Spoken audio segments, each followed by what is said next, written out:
साथियों नमस्कार, मैं प्रयाग न्यूज़ के लिए सूरज कुकरेती और आज केपरड मॉल में पितृकूड़ा फिल्म पितृकूड़ा जो है एक शब्द गढ़वाली और कुमाऊनी में ही है और ख़ासकर गढ़वाल में पितृकूड़ा जो है एक गांव में हम अपने पूर्वजों को उनकी याद में एक पत्थर जो है अंत्येष्टि जहां होती है गंगा जी से वहां से एक लोड़ी लाते हैं उसको रखते हैं और इस पर एक बहुत बेहतरीन फिल्म जो है संस्कृति और ख़ासकर लोक संस्कृति पर जो है बनाई है। और प्रदीप भंडारी जी हमारे साथ में जो इसके प्रोड्यूसर हैं, डायरेक्टर हैं और लगभग 3 दशक से ऊपर से गढ़वाली फिल्म निर्माण में कार्य कर रहे हैं। और फिल्म निर्माण कोई गुड्डे गुड़ियों का खेल नहीं है, इसमें बहुत जोखिम उठाना पड़ता है।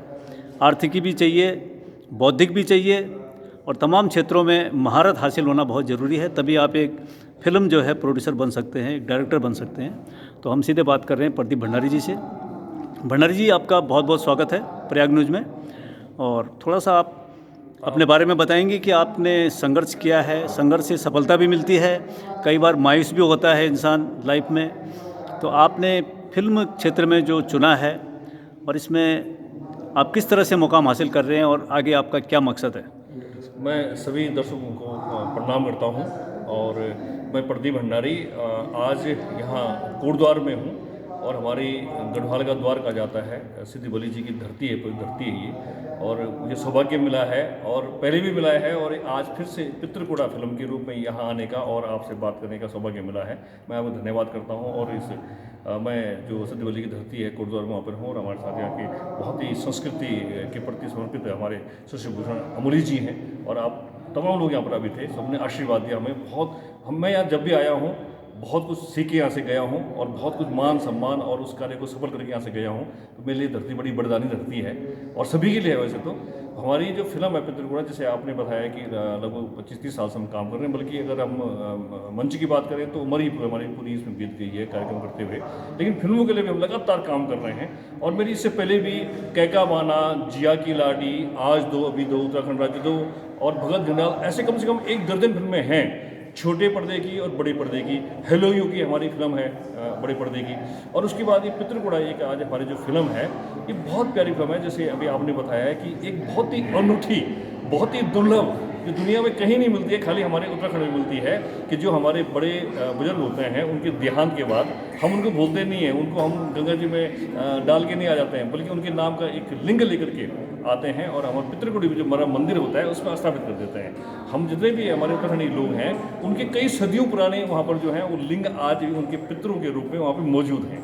तो वो बहुत आस्था का केंद्र है और बहुत ही जो देवभूमि है उसके लिए बहुत बड़ा वरदान है ये हम लोगों के लिए कि हमारे गांव में ऐसी परंपरा है। जो हमसे अब हो क्या रहा है, जैसे पलायन हो गया पहाड़ों से, तो पलायन के साथ साथ लोग अब शहरों में बस गए हैं, तो सबसे ज़्यादा उपेक्षित और अकेला इनको रह गए हैं तो वो गांव का पितृकूड़ रह गया। तो हमने उस याद को दिलाने के लिए, हमारी उम्र के लोग भी भूल रहे हैं और जो नई पीढ़ी है उनको तो पता ही नहीं है कि पितृकूड़ा क्या चीज़ होती है, तो नई पीढ़ी को याद दिलाने के लिए और पुरानी पीढ़ी को याद दिलाने के लिए और नई पीढ़ी को इस जो हमारी परंपरा है उससे अवगत कराने के लिए हमने बहुत सुंदर फिल्म बनाई है पितृकूड़ा, जो बहुत लोकप्रिय हो रही है, बहुत सुंदर चल रही है। भंडारी जी, आपने पितृकूड़ी बनाई है, आगे आपका किस थीम पर फिल्म बनाने का है? जैसे आपने पलायन की बात करी है, तो मौजूदा समय में जिस तरह से उत्तराखंड के कुमाऊं और गढ़वाल अंचल में वन्य जीवों का बहुत ज़्यादा खतरा यहाँ बढ़ा है।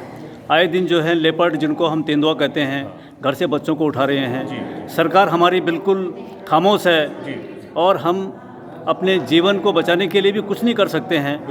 तो ये ऐसे में तो पलायन और बढ़ेगा। तो जो आप सोच लेकर चल रहे हैं गढ़वाली फिल्म का, क्योंकि जब गढ़वाल में लोग ही नहीं रह जाएंगे तो फिर बाज़ार कहाँ से रहेगा?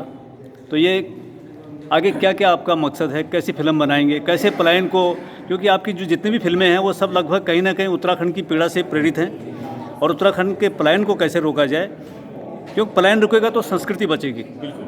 तो क्या आप आगे इस बारे में? आप बहुत संवेदनशील हमारे लेखवार हैं ना, और आप बहुत अच्छा गंभीर विषय आपने बोला कि आप किस विषय में बनाएंगे।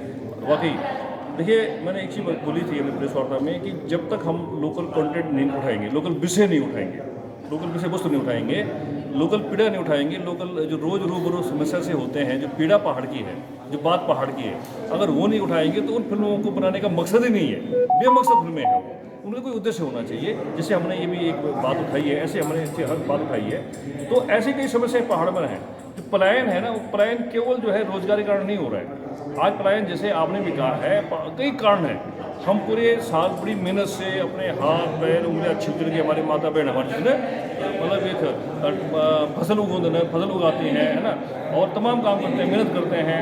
लेकिन उसके बाद उनको कुछ जानवर खा जाते हैं, जंगली जानवर खा जाते हैं उन फसलों को, चिड़ियाँ खा जाते हैं, तमाम समय से अगर बारिश नहीं होती है, बरसात नहीं होती, तब भी बारिश बरसात नहीं होती है, सूख जाती है, पूरी मेहनत बेकार चली जाती है। मतलब उससे बड़े तो आदमी अगर एक हमारे जैसे हम लोग क्यों पलायन कर रहे हैं कि खेल लगाओ सब्जी की, शाम को लाओ, सुबह लाओ सब्जी, शाम को बेचो और घर पर चले जाओ, और यार 6 महीने काम करने के बाद कुछ हाथ नहीं आता है। लेकिन उस पलायन का कारण जहाँ हमारे ये बारिश न होना और जंगली जानवर है, वहीं उससे बड़ा कारण है बाघ हो गए, जो आज बाघ जो है घर के अंदर घुस करके और बच्चों को शायद आपके संज्ञान में होगा नहीं होगा, लगभग 500 से 600 लोगों को उत्तराखंड के अंदर गुलदार अपना निशाना बना चुका है। ये आंकड़े हैं। हाँ, नहीं आपने बहुत बड़ी बात बोली, ये मैं जानकारी थी। 500-600 लोगों को बनाना मुझे लगता है 2-3 सालों में ना, ये करीब 15-16 साल का आंकड़ा है। 15 साल भी मतलब कुछ ज़्यादा नहीं है इतने लोगों का, क्योंकि लोग कम है पहाड़ों में।